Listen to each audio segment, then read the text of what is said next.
Well, 34% of white female Minnesota teens have used a tanning bed in the last year. 50% of those more than 10 times. The Minnesota Department of Health's recent teen survey shows an increase in young women exposing themselves to harmful UV rays. Jamil Doneth explains how these statistics are spiking major concern with state health officials.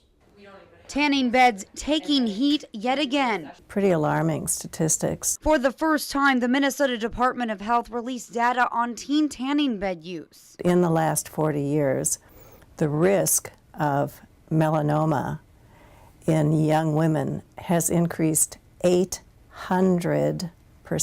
The teen survey shows that specifically 11th grade Caucasian girls are soaking up the sun at tanning salons the most. Minnesota Dermatologic Society as well as the Minnesota Medical Association are going to fight really hard this legislative session for tanning bed regulations. Tanning beds have 10 to 15% more harmful ultraviolet radiation than natural sunlight, increasing the risk for melanoma, the deadliest form of skin cancer. Ultraviolet A actually penetrates deeper into the skin and can damage skin very readily. Dermatologists say even one exposure to a tanning session can significantly increase your risk for skin cancers.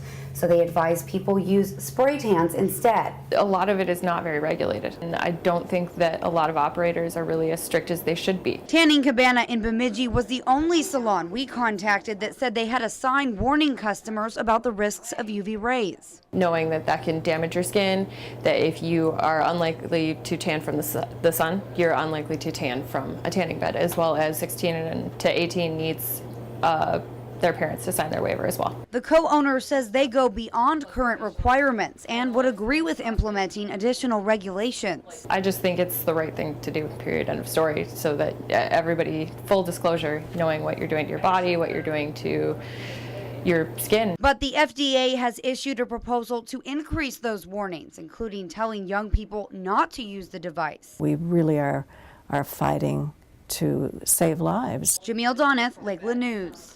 The World Health Organization recently labeled tanning beds as a carcinogen. A House and Senate bill regulating tanning bed use for minors has been introduced into the Minnesota legislature. If you've enjoyed this segment of Lakeland News, please consider making a tax-deductible contribution to Lakeland Public Television.